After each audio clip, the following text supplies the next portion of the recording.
What's up, collectors? Welcome back to Films by Color. I've got another sale haul video for you today and an unboxing video because I just got a big old package in the mail from Vinegar Syndrome. This is it. It's finally here. My halfway to Black Friday Vinegar Syndrome haul just arrived. It's big, it's heavy, there's a lot of goodies in here, and I can't wait to get it opened up for you guys and show you what's inside.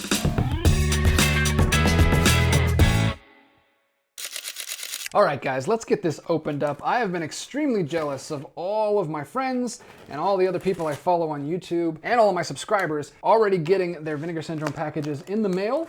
And mine wasn't even shipped yet, but it finally did ship while I was out of town last week on vacation. And then when I got home, right on my doorstep was a big, beautiful box from Vinegar Syndrome. So I'm very excited to get this opened up. And I know what's in here, but you guys might not know what's in here. So, oh my goodness, look at that. Look at that. Everything packaged so nicely in a box with a bunch of bubble wrap on there. Look at that. Don't look. Don't peek, because we are going to go through all of them one by one. And there's a lot of stuff in here, a lot of partner labels, a lot of sub-labels. There was so much stuff on sale for the halfway to Black Friday sale. I had such a fun time doing that. I actually did it as a live stream with you guys. I've never done that before, but I did all the shopping for this sale live. And you can still watch that live stream on replay. It was a lot of fun. A lot of people came out. A lot of new folks came out for that one. Some new Vinegar Syndrome fans. I did 2 different orders, and they've crammed them both into this box. So it's a big, heavy box. So there's one of the orders. And then the second order, or maybe the first order. I don't know which one is which. We'll have to see. We'll have to see. And look at that. There's a little bit of padding down there at the bottom as well. Thanks, Vinegar Syndrome, for packaging that so well. Looks like everything is in good shape so far, but we'll see as we dive into this. All right, let's go ahead and start with the first haul that I actually did live on the channel. So if you were here for that live stream, you might have a good idea of what is in this first one. But when we get to the second haul, nobody knows what is in that one, because I ordered all of that in the wee hours of the next morning when I was delusional and thinking I had a lot more money than I did. This first one here, I got one of those Vinegar Syndrome Ultra releases, which are beautiful and they look awesome. And even though the movies are not all fantastic from what I hear, I went ahead and grabbed this one because I have a passion for family films, children films. I want to have a lot of films around the house for my kids to grow up with, and this seems like a pretty cool family film, even if it's not, you know, amazing or anything. It might be a fun little sci-fi film for the kids to watch. Maybe it had to be there in the 80s to fully appreciate it, but who knows? It might be a fun one for us to watch. And this is Daryl. There it is. Daryl, look at that. Gorgeous, hard slip box with a magnet closure right there. This is the second of the VSU releases I have. This is VSU number 7, so we're very early on in this line. I'd love to get more of these. There's a couple that I really want to get. I really want to get the Beastmaster one. If anyone has a copy of that they want to sell, let me know. I also really want the Cloak and Dagger one, which is another family film similar to this one. I've heard a lot of great things about Cloak and Dagger, but I think this one seems like a fun family film as well. One of the nicer ones you're gonna see here. That's a very deluxe release. So the big thing that happened on that stream, actually during the stream it happened, was the Deaf Crocodile titles lowering in price. So they were already on sale because they're trying to get rid of all those because their partnership is ending and they're going over with Diabolique. During the sale, while we were actually live, they dropped from the already discounted price that they were on to half of that. So 50% off of the already sale price. So these, I think, were like $10. They were super cheap. I had to grab as many Deaf Crocodile titles as I could. I love Deaf Crocodile. There are a lot of animated films that Deaf Crocodile is putting out that I really want to get my hands on, and I did get my hands on some of them in this haul. But the first one here is a live action film from the 60s, I believe, 1969. This is Time of Roses. Look at that.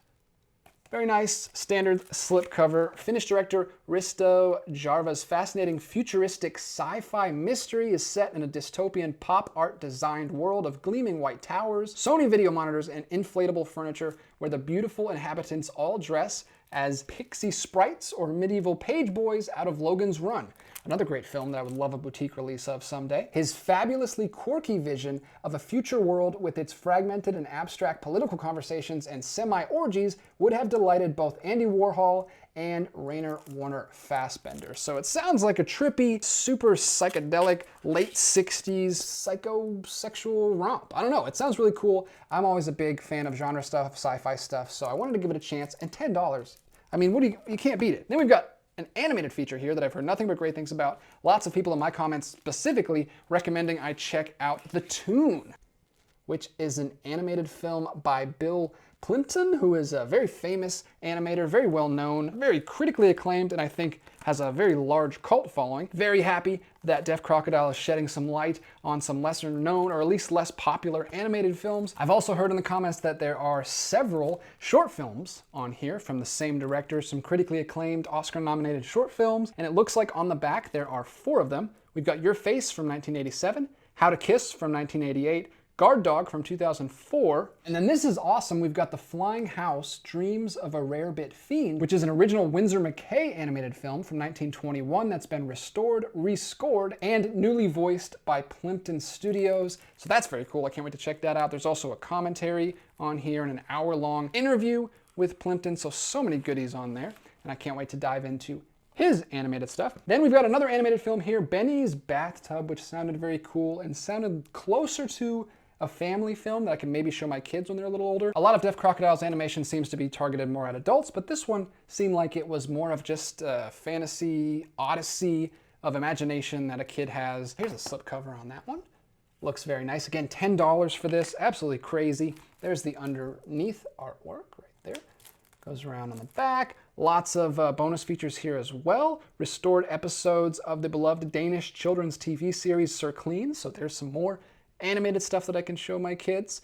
3 episodes there. Another hour-long interview with the filmmakers and 2 separate audio commentaries on there as well.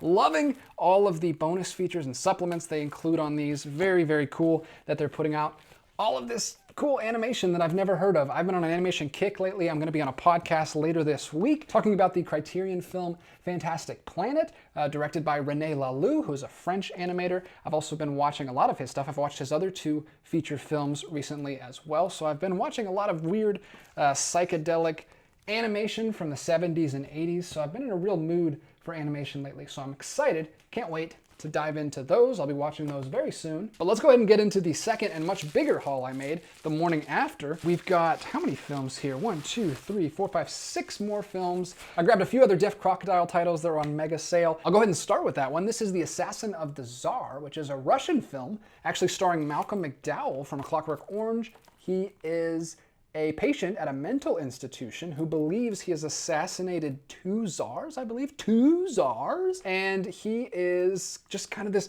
paranoid schizophrenic. If you don't know this about me, one of my favorite locations to set a film in is insane asylums or mental institutions. That whole aesthetic and that whole feeling in a movie, I don't know why I'm dancing around, is great. I love it. I am a shoo-in for that kind of stuff.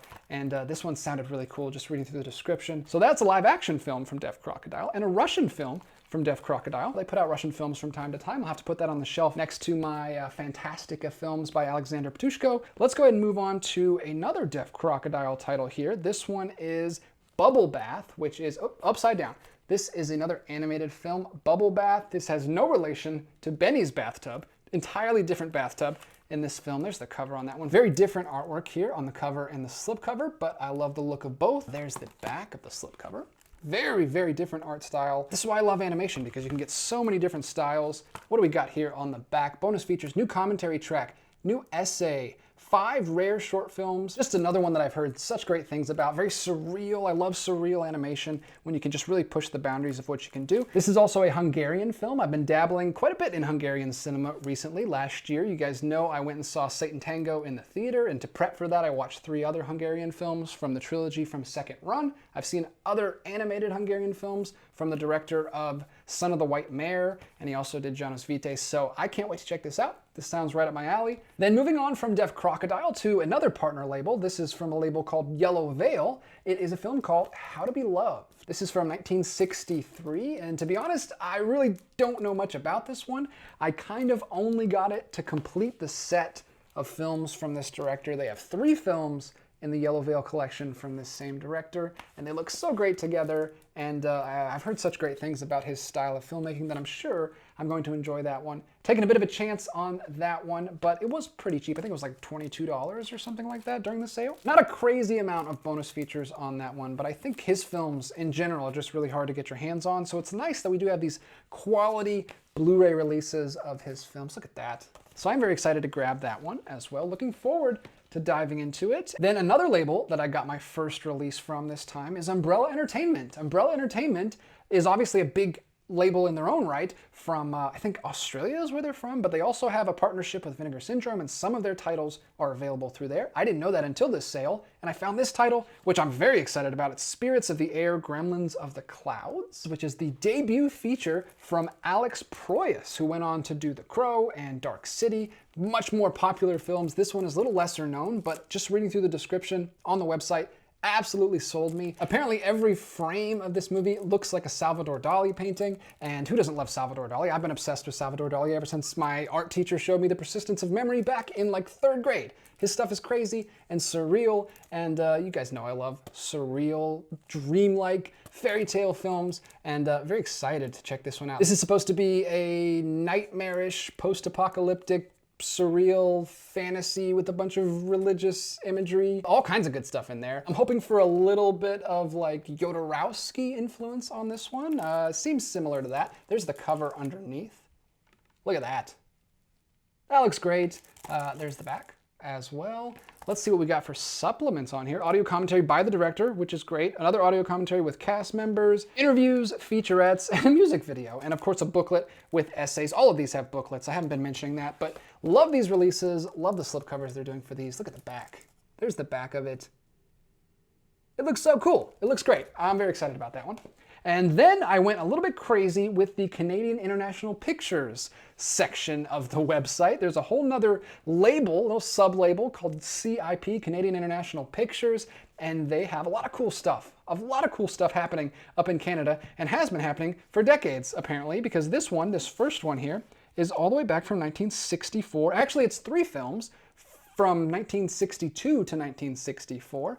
This little collection of films is called The Other French New Wave. So not the big French New Wave that happened in France with your Godards and your Romers and your Truffauts, but this is going on over in Canada at a little bit later, but still some great films that came out of this apparently, and I can't wait to dive into these. Artwork on here, love the whole puzzle piece motif of all the different connections for 3 different films. There's the back as well, and then you've got some really cool artwork underneath as well. Carries through with a little bit of a different color scheme and some red on the back. One of the big draws for this set for me personally was one of the shorts takes place during Christmas time. And you know me, I'm always trying to beef up my Christmas physical media collection, so I've had to have that. Very excited about that one. It's The Merry World of Leopold Z, and it takes place on Christmas Eve. He's a snowplow driver. But there's also 2 other films on here, Yule 871 and The Cat in the Bag, and a ton of shorts on here as well. Look down here at the bottom, all the special features down there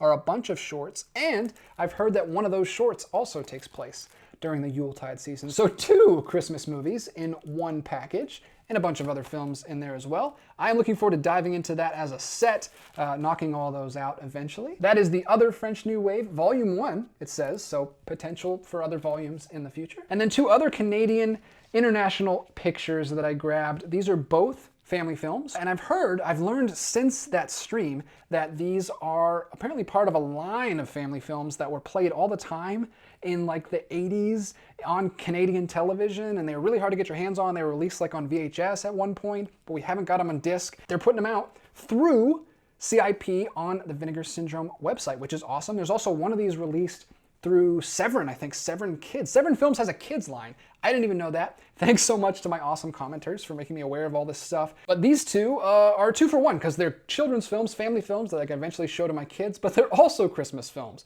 So I'm gonna have a ton of Christmas stuff to watch this year when we get to December. They are The Christmas Martian and The Dog Who Stopped the War. Now I've heard a lot about this one. This one is apparently very nostalgic for a lot of people who grew up with this one, like I said, on Canadian television. And The Christmas Martian looks absolutely insane. Looks like just a bonkers, crazy Christmas kids film. I know a lot of people won't be interested in this, maybe not, but it's very important to me to have as many different countries and different films represented in my collection for my kids to grow up with. This is the 40th anniversary special edition of The Dog Who Stopped the War. And there's tons, just tons of special features back there. I'm not going to read through all of them, but look at that. Man, just a ton of them. And this is just it's a holiday film. It's not like specifically Christmas, but it takes place around the winter season. I think it's on like Christmas break or something. It sounded very fun. Well, maybe not fun. I think it actually gets pretty serious just based on the title, but it sounded like one that I was interested in. So I grabbed that one. That one seems a little bit more serious and sentimental. This one just seems absolutely bonkers. Christmas Martian here. Seems like kind of an update of Santa Claus Conquers the Martians, which is a crazy sci-fi Christmas bee movie from way back in the day, if you've heard of that one. Look at this. Something to do with like jelly beans or Fruity Pebbles, or I don't know what those are. But there's the front. Same artwork underneath. And then you've got a wall of bonus features back there on the back. You've got French and English versions of the film, commentaries, featurettes, documentaries, and of course a booklet inside. So just a fun children's adventure that I'm sure me and my kids will have a lot of fun with. Something weird. I like watching weird, bizarre, off the beaten path stuff at Christmas. I just like a lot of options, because you don't want to watch the same exact Christmas films every single year, because that can get old and stale. So we went all over the place with this haul. We've got some family films, we've got some Christmas films, we've got some French-Canadian films, some live-action foreign films, a lot of animation from all over the world. So tons of interesting stuff, and I can't wait to dive into this. Thank you so much for listening to me ramble about everything I picked up, but I'm really excited about most of the stuff I grabbed here, and some of it was just too good of a deal to pass up on. But there it is, the entire haul, from top to bottom. We made it through everything. Hope you enjoyed listening to me talk about these. Hope I inspired some future pickups for you someday. Let me know in the comments what you picked up in the sale. And if you've seen any of these, be sure to share your opinions down there with no spoilers, please. And if you do like this kind of content about physical media and collecting, please consider hitting that subscribe button. I would love to have you join us and talk to you in future comments sections and in future videos. But that's all for now. Until next time, keep collecting, and I'll be back with another video real soon.